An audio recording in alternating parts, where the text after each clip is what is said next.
Hey, this is Becky Liggero for CoinGeek.com. I'm here with Simit of nChain. We are here at CoinGeek Zurich, and Simit, you were on several panels here. This is a new city, a new exciting location to be for a conference, especially during these weird times. Tell me your thoughts on Switzerland in general, especially Zurich, when it comes to blockchain technology and the reception of the technology in this region. Sure. So, I mean, Switzerland and particularly kind of Zurich and Zug, some of the cities that have taken and embraced blockchain technology. You look at Zug and you see how many blockchain and crypto companies there are. You see when you fly into Zurich, the advertising around Bitcoin Suisse, and even in the Dolder Grand, I only learned yesterday that they accept crypto as payments. And so you can see that actually adoption of blockchain and interest in cryptocurrency is hugely popular here, and so I think having this conference in Zurich helps us to kind of spread the message that actually what we're doing and what blockchain can bring is more than just kind of cryptocurrency. You know, there is real utility to what blockchain can deliver. Yeah, and I think what's really interesting is we've got PwC here, IBM here, a lot of enterprise representation, which is exactly what you focus on at nChain. And could you provide our audience with a bit of an update on what you are working on over at nChain? Sure. So one of the biggest projects we're working on at the moment is delivering a digital cash solution and a digital registry service for a small Pacific island nation called Tuvalu. And it was part of the discussion in the panel. And so we're at the stage now where we moved from kind of understanding the challenges, understanding the drivers, and kind of helping them to shape their vision, to now going and actually delivering against that vision. And so Tuvalu is one of the kind of flagship projects, if you like, because it showcases the two use cases for Bitcoin SV, which is data on the registry side and payments on the cash side. So for us, it's a phenomenal opportunity for us to showcase the capabilities of Bitcoin SV, but also the capabilities and the kind of knowledge and expertise that we as nChain bring to kind of harness the power of the blockchain. That's like the bit and the coin, like Jimmy always says, the data and the money, yeah. Well, when it comes to Tuvalu, I mean, I'm sure that the citizens of the country are not super familiar. I mean, I shouldn't say that, but I would imagine they're not super familiar with how to use crypto wallets and blockchain tech. How are you going to educate them and introduce them to this technology, which is quite new? Yeah, and so I think it's a really interesting point because we live in a bubble. We assume that everyone knows the technology, how it works. And actually, for us to go into Tuvalu, it's a really good experience for us because it's teaching us to not focus so much on the technology, but to focus on what the actual problems are and how we're going to address it and the benefits and the value we deliver. So part of our strategy in Tuvalu is to be able to speak to every single kind of person across, government, citizens, merchants, and people who use kind of cash on a day-to-day basis. And we're speaking to them in the language that they know and they kind of understand. And so when we go back and kind of show them the prototypes, we're very careful not to, overcomplicate things. We don't talk about Bitcoin, we don't talk about blockchain. But what we do is saying that, well, with this new technology, we're delivering you the ability to be able to access cash, to be able to use cash, and to be able to distribute cash more effectively.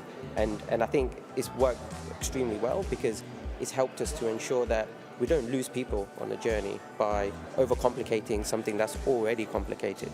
So it's teaching us to actually focus on the value and the benefits that the solution will deliver in the end. And I think that's just a good message in general, to educate people on the technologies. It doesn't matter how it's being powered, it's what it does for you. Yeah, and Simit, I know I've seen you at gambling events in the past, and you were on a gambling panel, you work on other projects at nChain. Can you give us an idea of a few of the other things that you're working on over there? Sure. So we're working on an iGaming strategy as we kind of discussed in the panel. And so in gaming, again, we see the value of being able to use data to kind of address some of the biggest challenges. We talked a lot about responsible gaming and ensuring that we can track data in order for us to be able to prevent problem gaming. And I think that's a phenomenal use case for blockchain. And within gaming as well, there's so many benefits you get from having a payment system built on Bitcoin. Now you can start doing micro and nano payments. You can start building different types of games.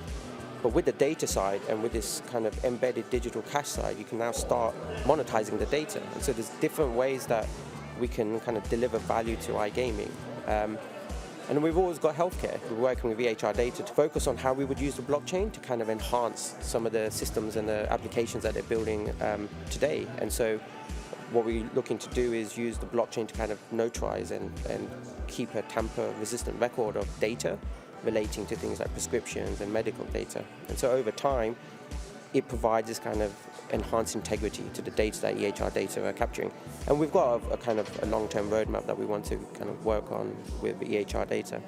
And then the other kind of big area that I'm focusing a lot on at the moment is around central bank digital currency.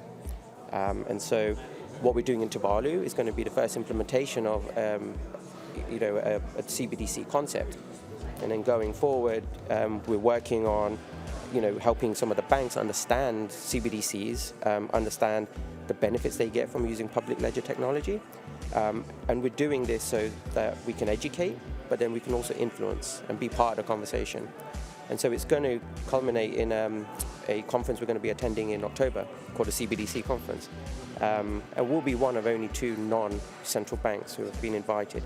And so we're going to go there and talk about our approach, our views, and our direction that we're taking around central bank digital currencies and the value and the benefits it provides to citizens.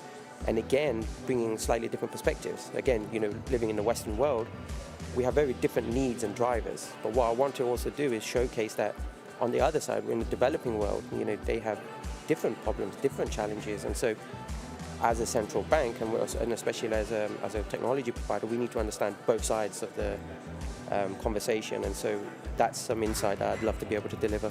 Well, those are some serious projects there you're working on, Simit. You're a very busy man. Thank you so much. Is there anything you wanted to add to our audience here before we close out today? Just to say again, this conference has been amazing. Every year I come, the better it becomes, the more we see adoption, the more we see use cases. But also here we've had some phenomenal guests. We had the Swiss National Bank who were here, with PwC, IBM, and so we're starting to attract some of the biggest organizations in the world, and I think that's only ever going to be a good thing. And so going forward, in the next CoinGeek conference, I'd love to see more speakers from outside of our circle to bring, different perspectives, different use cases, and give us a different set of challenges that we need to address. Amazing. All the hard work is paying off, Simit. Thank you so much. So amazing to see you. Have a wonderful time in Zurich. Thank you. And thank you guys so much for watching. This is Becky Liggero for CoinGeek.com. Hi, it's Jimmy Nguyen, founding president of Bitcoin Association. I'm inviting you to the 8th CoinGeek conference. CoinGeek is coming back to the Big Apple, New York City. Join us October 5th through 7th at the Sheraton New York Times Square Hotel in Manhattan. You'll learn how the BSV blockchain is transforming all industries. With its massive scalability, BSV can power efficient payments down to the micro and nano level, and data applications of all types for enterprise, government, and consumers. After so many years of just hearing about the promise of blockchain technology, it's time to see some real uses and real value. Registration is now open, so get your tickets early and stay tuned for more information about CoinGeek New York. BSV Blockchain. It's about time.